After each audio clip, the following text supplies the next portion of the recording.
Race to the Skies, Vekoma, Episode 7. Hi folks, this is T from Show Me Coasters. Today we're looking at one of the most conflicted coaster company, Vekoma.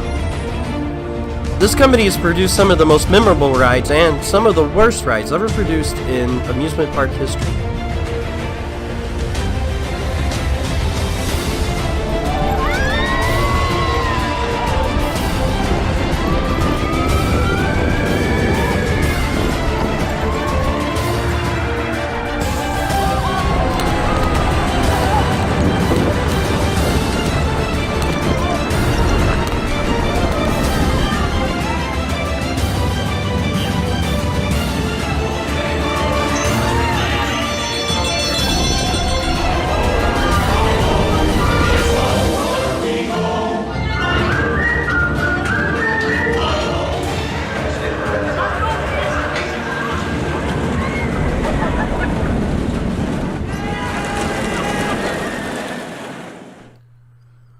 Vekoma was founded in 1926 by Hendrik Vel of Netherlands.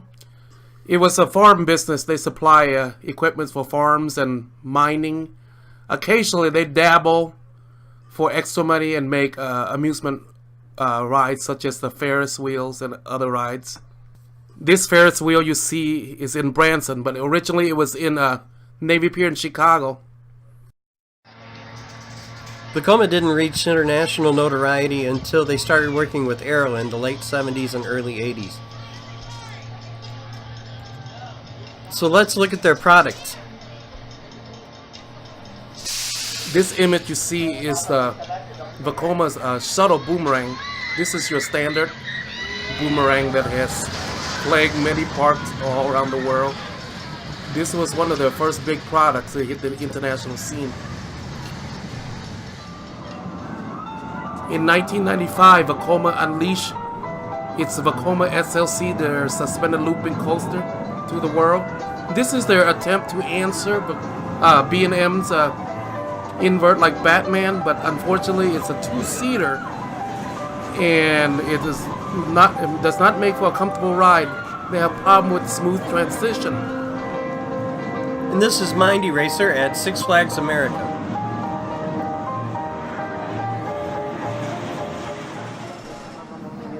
This is the third model, the Flying Dutchman, made by Vekoma. This is their attempt to answer B&M's flight coaster like Superman Ultimate Flight.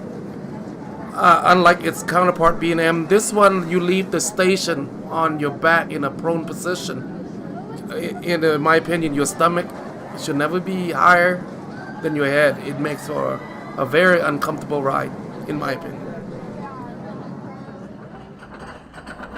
Vekoma also built a number of the looping coasters when they were still in conjunction with Arrow.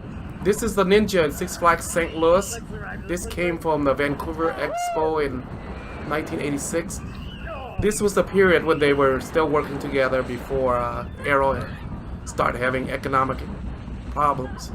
And you can really see the influence of the Arrow design on this coaster. Folks, what a lot of people don't know is that a lot of the rides that we love at Disney and Universal Studios all around the world are made by Vekoma. So, yeah, Vekoma has built over 350 coasters around the world. A lot of them are clones. Yeah. For, such park chains as Cedar Fair and Six Flags. But you can't really blame them for that. But I mean, that's one of the attractions for Vekoma is that they are inexpensive and they give the same ride experience at whatever park that they're at. Just such as all the boomerangs we're tortured with. Right. So you can't blame, but it kept them in business for a long time with all these clones that's popping up all over the world. But I think they are really improving with their new rides that they are coming out with. They're doing more custom work, such as for Disney and Universal Studios. Well, here's a list of some of the rides that we might not know that's made by Vekomas. Even though Aerodynamic is no longer with us, companies such as Disney still have a long ties and connection to Aero product. Yeah, their track is still inspired by Aero's original design.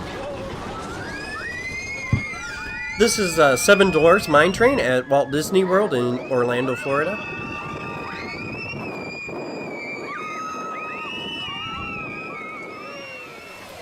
This is another beloved ride from our childhood. This is Expedition Everest in Disney World in Orlando, Florida.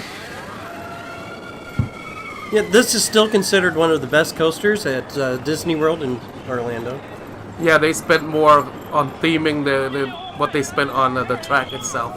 But that's Disney. I don't think they care too much about the supplier of the train and track. Their selling point is the theming.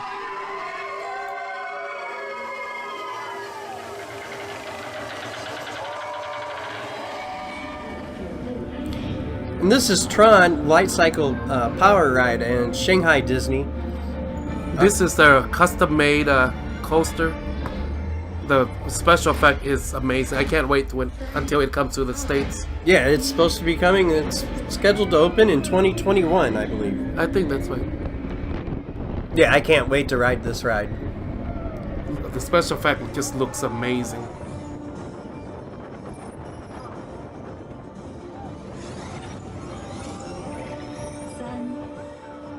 Folks, as of 2018, Sensei Technology from Japan has absorbed both Vekoma and S&S.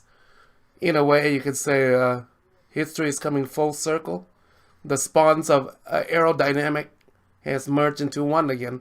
As you remember from our aerodynamic piece, S&S bought a lot of the assets for Aero, and Vekoma was a spawn of Aero also with a coaster design. So we hope you enjoyed our video on Vekoma.